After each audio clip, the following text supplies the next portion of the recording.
And this is a little bit of a fiery aspect, has a fiery aspect to it. It is in Aries, but there are also some other planets that have other aspects that are arguing a little bit. So it's important during this time period, the 15th, 16th, just to be really mindful of what you're thinking, what you're feeling, because that has the power, a lot of power, to manifest consciously or unconsciously.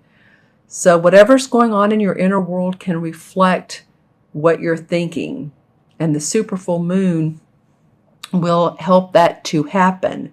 So, maybe 1 minute you're feeling a little bit up during these couple days, 1 minute you're feeling a little bit down. Just to know that, and know that this moon has the power of transformation, because it feels like you could be pushing yourself through a discomfort zone, or maybe a couple. But when you push yourself through a discomfort zone, and you need to, but you don't want to, but you say, you know what, I'm just going to go ahead and do it and suck it up and do it. It's like exercising. And people get back into it after they haven't done it for a while, and they push themselves that extra half mile, or they lift some weights to make their muscles, stand out more, have a firm body, but also to protect your bones. And you're sore at the end of the day. It's like, ow, that hurts. But you keep pushing yourself, you keep doing it. And then you start to see the fruits of your labor. You start to see that, wow, my physique looks better. My posture's better. I want to eat better food, healthier food, maybe eat more. I wanted to say more food, but you could want to eat more if you're exercising more, because you're burning more calories. But that's going towards a good reflection on what you're doing mentally. And this is what this is about, is having the mental courage to go ahead and push forward.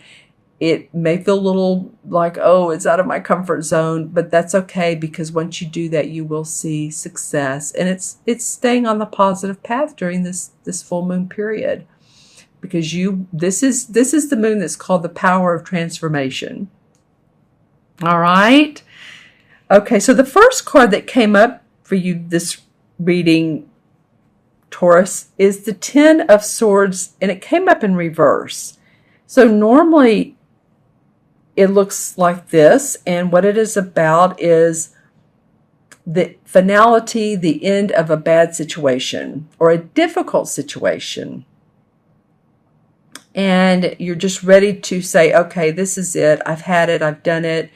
It's the end. And normally in traditional tarot, this card is a little bit more violent looking. It's usually a person lying face down on the ground with 10 swords in their back and blood. This one's not quite that way, but it is about understanding and receiving that the ace comes next, and that's new beginnings. Now, this was in reverse, so it feels to me like that a couple things. This could be that the difficult situation maybe has not been as hard as what you thought, and it's been a transition, or it could be that you've already pushed through it and you're starting to see happier times. So that could be, so anytime that, you changed careers, you've changed, relationships have ended, or you've been hurt, or, unfortunately, some people physically harmed. I'm getting that with some people. You move past that situation. You're now in a mode of you're ready to get past that and move into more happy times. And what's interesting is the next card reflects that, the ultimate of that being the Sun card. And the Sun card is just being very optimistic about where you are in life, being optimistic about your home, your property, your finances, feeling good about it. You can see there's a lot of yellow in it. Yellow denotes cheerfulness, happiness, creativity. Yellow, oftentimes, if you have a 3 life path or were born on the 3rd, 3 in numerology connects with the color yellow and inspires us to be creative, as does orange. But it's just sunshine, hope, feeling good, happiness. Maybe all this is past. You're thinking, okay, I did push through. I'm feeling good about where I live, what I'm doing in life, my surroundings. I love these sunflowers. This always makes me feel cheerful and happy. And I think that's why the artist put them in here, in this particular card. And there's a bird flying above with the sun shining down. And what's interesting, too, is I have a piece of jade here. And jade is a green stone, of course. It's also about manifesting. So manifesting from the heart. So maybe you're feeling good about what you've manifested. Okay. And then the third card that came up is the card of Temperance in traditional tarot. And this is a very detailed, interesting card to me. As you can see, she's mixing different spices together. She has out her jars of it looks like spice to me. She has her flowers. She has different ingredients in her candle. And then you can see the fairies sitting around her. So really what she's doing is she's bridging the spiritual and the material together. She's working both worlds. She's combining the two worlds together. So this oftentimes is a card of someone who's good in communication, someone who has good people skills, and someone who generates ideas. Like, say you're working with a company and you come up with some awesome ideas that everybody else can benefit from. And that's, feels like that's what she's doing, because she's listening to her spirit guides that are around her, the fairies, and yet she's working in a practical way. So she's listening to guidance. She's listening to her intuitive messages. She's going with that third chakra, inner power, inner strength, and manifesting. So I feel like that some of you may have a little bit of a hiccup just right around the 15th, 16th, but it's not and I said and twice and you get past this and you start feeling very sunny and happy about your surroundings and about the people that you communicate with. Some support, possibly some acknowledgement, feeling good about it. So let's pull some clarification cards and just see let's see what this is about the 10 of Swords being in reverse. What is that about? Well, one of the clarification cards is the 5 of Swords.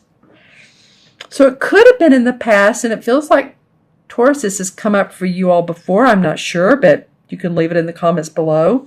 But the 5 of Swords has to do with competition, or competition of ideas. And someone finally taking a stance and saying, no, I'm the winner. And these other guys feel like, okay, I've taken a blow and I'm not going to argue with you anymore. Now, this could be you, or this could be someone that you've had to deal with. This is interesting. These are both sword cards. So it could be that you're feeling like you've been in a little bit of a battle, so you just need to get through that. That's made you want to end that type of feeling so that you can feel this 4 of Rods, which is an awesome card. The 4 of Rods is about creative inspiration and seeing your work and your ideas move forward into what I was talking about here, into acknowledgement and success, and see how happy these women are. And they're seeing this wreath always points to the direction of celebration to me whenever I see wreaths in a card. And as you can see, in both of these cards are different decks. But flowers here, flowers here, flowers here. So these flowers look an awful lot. They're not alike, but they're both yellow, and then flowers here. So it feels to me like blossoming, blooming, this transition, this transformation can really motivate you and inspire you to expand and grow your, not only your finances, but where you live. Where you live is going to be awfully important to you. So make it happy surroundings. You might want to plant some flowers. You may want to bring a plant in, or at least on the outside of your house or your apartment, put a potted plant out if it can live through the, the cold. Because there is a lot of nature in this particular card. Okay, Taurus, I'm going to add up the 3 cards for you. This is the 10, and 9 is 29. And 29 and 14 is what, 33, right? Well, 33 is a master number. And I love 33s because they are always the kind that say, hey, come on over to my house. Let's have a bite to eat. They're very warm, welcome type of people, very creative people as well. And then when you add the 3 and the 3 together, it's a 6. So it is about, your home and your where you live and feeling responsible and happy about your home life. So take care of yourself in the meantime as well during the rest of the month of October, your physical self. Always take care of your body. I find sometimes 6 life paths are very giving, caring people, but they need to remember to put themselves in front of the line and take care of their needs so that they are there for others. Okay, Taurus, if you'd like your own personal private reading and see what you're manifesting here and talk about communication and what it is you want to communicate to others about, because you're really in a place of doing that now, then you can reach me at themagicalmatrix@gmail.com, or you can go on my website, taraventura.com, and take a look around at my services, my menu of services and testimonials, and there's a scheduler on there that you can schedule a time that's good for you. I would love to do that with you.